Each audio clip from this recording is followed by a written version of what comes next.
How much money do small content creators make on YouTube? We've seen countless big channels talk about their 5 to 6 figure incomes and success stories years into their careers, but there's not much extensive data on beginners. So in today's video, I want to cover my journey as a small content creator, including how much YouTube paid me after 1,000 subscribers, which videos worked and which didn't, and show you the numbers behind to back it all up. Now, my results may surprise you because I can tell you that it's not as glamorous as most influencers out there make it out to be. For context, and if you're new here, I make videos on personal finance, e-commerce, and entrepreneurship. That's mainly because I worked as a project manager and finance analyst for 6 years before I jumped into entrepreneurship with my own wedding photography and videography agency. I also have a couple of passive income streams. I know that's a popular term, but they're not really that passive. I put daily work into them, but I basically sell website templates on Etsy, and I'm slowly gaining traction with my print-on-demand shops. My goal with the channel has always been to teach people how to monetize skills like editing, website creation, design, and AI use. On occasion, I also try out some online side hustles and present my findings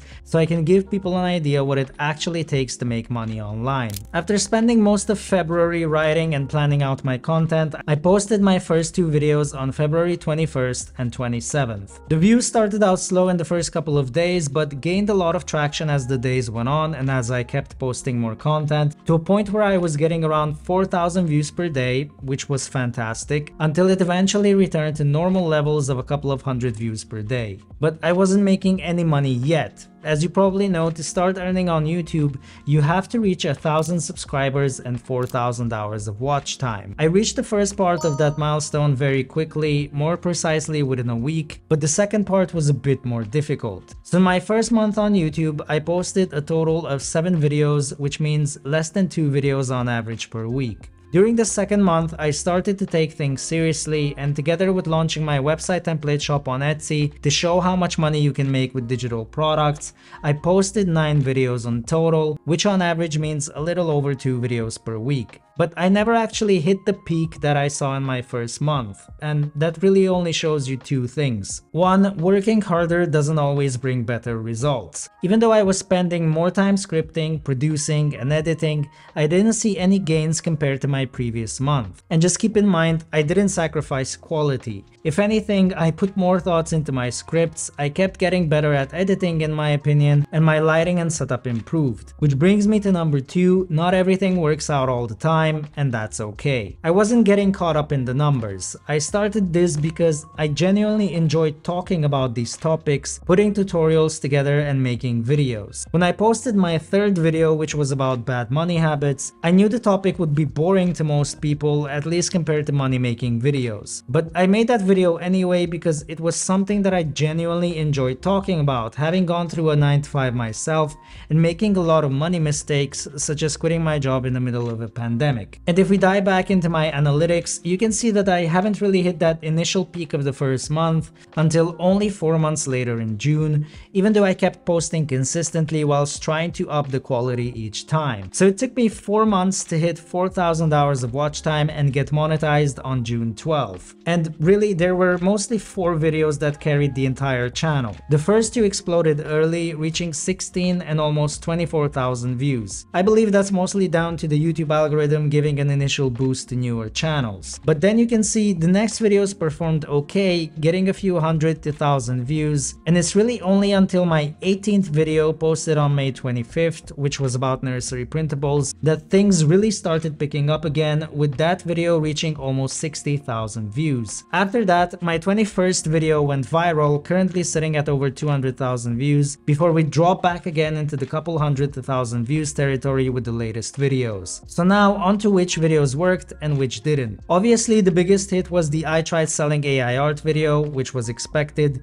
AI is trending right now, and I think in a world full of this side hustle makes 10 to 20,000 per month, people want to see real results. So I made a a genuine effort to start an Etsy shop, upload the listings, and try this business out for myself to show how a full month of trying to sell stuff on Etsy can go. And I had similar positive reactions to my monthly update videos on the website template shop, again, mostly because it's real results and full transparency. Metrics wise, this video had decent retention at 40% and a high click-through rate in the first days. Both these metrics dropped as YouTube continued to push the video out to a wider audience. But again, I think the topic and the high engagement were the main reasons why this video was successful. The ones that didn't do well were the personal finance videos, such as the how much car can you actually afford and the bad money habits one. These never really hit that 1,000 views marks, again because probably these topics are boring for most people. So as of today, since monetization, the channel is sitting at a revenue of $877.36, which is very good, don't get me wrong, but considering that finance and money-making channels make around 10 times more than this, mostly due to the high CPM and RPM, it begs the question, why? And it's mostly because my channel has been affected by a quite famous issue called the invalid traffic bug. Forbes wrote an article about this a while ago, but basically since November 2022, a few YouTubers started experiencing drops in revenue from ads and getting notifications about invalid traffic on their channel. Invalid traffic means you're getting big view spikes from unknown sources, which can happen if you promote your channel externally or your channel gets attacked by bots. This will cause all sorts of problems, such as incorrect or no ads being shown on your videos, and can even cause a complete demonetization of your channel. Now, most YouTubers, including myself, don't promote their channels externally. You can see on this graph that 80% of my viewers come from browse features, which is basically the main feed you see once you open up YouTube. I contacted YouTube support about this. They acknowledged the issue, but unfortunately there was nothing they could do about it since they can't control the views on my channel. I did try a couple of fixes suggested by Reddit, and since then the issue has slowly started going away, but not quite completely gone just yet. On some videos, I still make $0 despite getting daily views, which is unfortunate, but it is what it is. So what are the key takeaways from this? Being a YouTuber is fun. I enjoy coming up with video content, writing the scripts, doing the editing, and sharing my experiences. But it's definitely not a dependable source of income, or at least not just yet. Also, many influencers say this, that hard work pays off. Sure, I think continuous and persistent hard work eventually pays off, but you don't know when and in what form. It might take 6 months, it might take 2 years. But if you don't keep doing the hard work, you'll never find out. If something doesn't work out, don't take it personally or compare yourself to others. Just ensure you do the best work you can, as that's most likely the only thing you are able to control. Also, much like the graph on my channel, success usually doesn't come instantly as some big thing. It comes in waves progressively and is rather made up of small victories every day. So whatever you're doing, whether it's e-commerce or YouTube, just keep in mind that it always takes time to become successful. Hope you found this video useful. Please leave a like if you did. Would love it if you subscribed as well. It helps a channel like mine tremendously. Appreciate every single one of you watching, and I'll see you all very soon. Take care.